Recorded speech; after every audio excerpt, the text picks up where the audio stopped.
dhe të balancimit pushteteve i sankcionuar në nenin 7 të Kushtetutës. Jo vetëm kaq, por situata shturet edhe pasjell një tërësi pasojash që dëmtojnë paktim parimin e drejtësisë dhe të shtetit ku sundon Kushtetuta dhe ligji.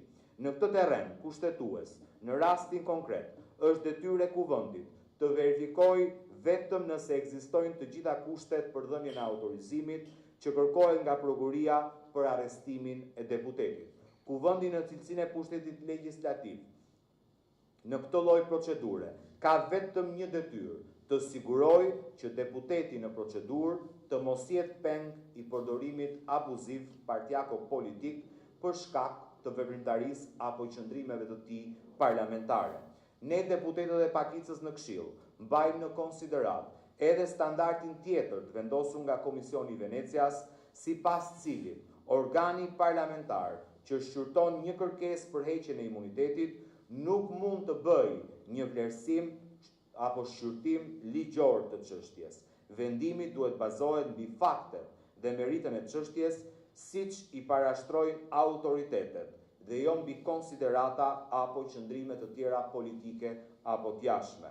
Në përputhje me këtë standard, Kuvendi nuk ka kompetencë për të vlerësuar meritën e çështjes, për caktimin e masës së sigurimit, llojit të saj apo kushteve për secilën masë, por ka vetëm rol të verifikojë ekzistencën formale të përmbushjes së këtyre kushteve. Në të kundërt, ai do të bënte shqyrtim ligjor të çështjes jashtë kompetencës tij kushtetuese dhe në shkelje të parimit të ndarjes dhe balancimit mes pushteteve.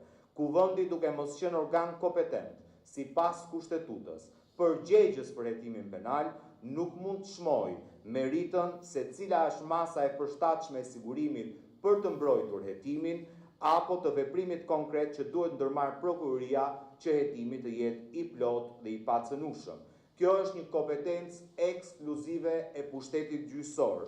Nëse Kuvendi do të vlerësonte që një masë e caktuar sigurimi është më e përshtatshme se sa një masë tjetër, apo një masë e caktuar sigurimi është e mjaftueshme, kjo do të përbënte një ndërhyrje brutale në kompetencat e pushtetit gjyqësor dhe përpasoj ndërhyrje e drejtë për drejtë në mënyrë antikushtetuese në hetimin penal konkret. Në rastin në shqyrtim, Kuvendi nuk është ftuar për të caktuar një masë sigurimi, sepse nuk është kompetencë e tij caktimi i masës së sigurimit.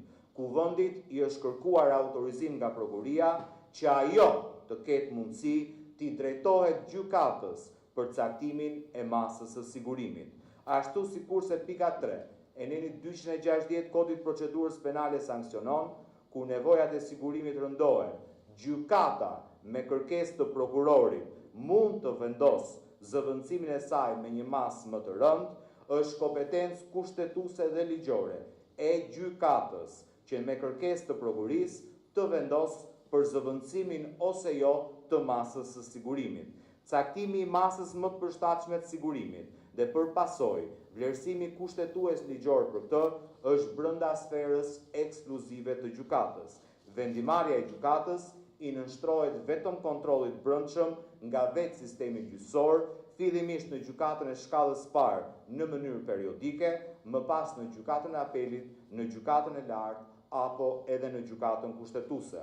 Nëse Kuvendi do të mbante qëndrim që s'ka nevojë për një veprim të caktuar në kuadër një hetimi penal, pra caktimi një mase më të rëndë sigurimi, ndërkohë që organi i ngarkuar nga kushtetuta për të ushtruar ndjekjen penale, prokuroria, çmon dhe vërteton të kundërtën, atëherë Kuvendi në mënyrë antikushtetuese do uzurponte kompetencat e organit hetimit dhe pushtetit gjyqësor, duke njohur vetes atributin e caktimit të masave të sigurimit apo të bërjes së hetimeve. Kjo do të ishte ndërhyrje brutale në sferën e kompetencave të pushtetit gjyqësor dhe përpasoj cënim flagrant i nenit 7 të Kushtetutës parimit të ndarjes dhe të balancimit midis pushteteve. Në përputhje të sa më lartë, Kuvendi në këtë lloj procedure ka autoritet kushtetues të verifikojë vetëm 3 elementë: ekzistencën e një procedimi penal të lishëm dhe mungesën e motiveve politike në hetimin penal të çështjes. ekzistencën e kushteve ligjore për autorizimin e veprimit të kërkuar nga prokuria, si dhe 3.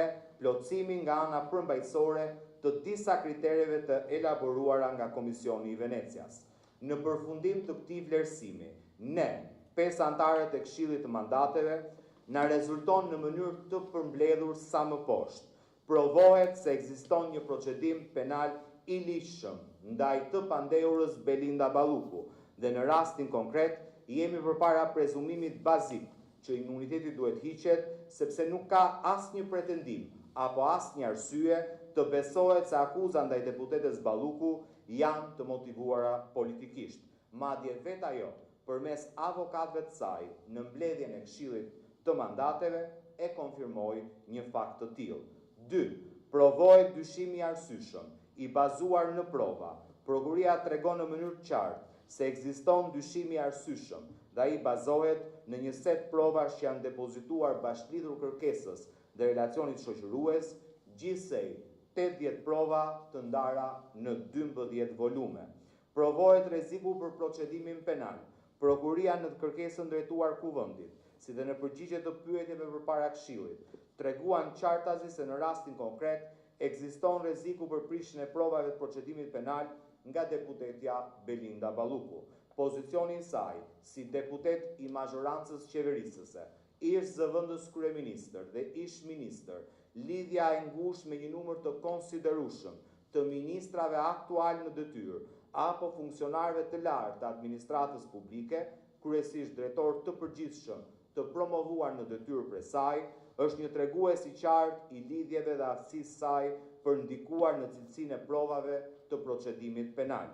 Për më tepër, gjatë mbledhjes së Këshillit të datës 23 shkurt 2026, prokurorët sqaruan më tej rrezikun e prishjes provave, duke theksuar dhe paraqitur prova konkrete se deputetja Belinda Balluku është përpjekur të ushtrojë presion mbi dëshmitarët përmes 2 formave, përmes personave të fortë, për cilët prokuria deklaroi se po verifikohen nëse janë të përfshirë në veprimtari të krimit organizuar, verifikim që mbulohet në këtë moment nga sekreti hetimor.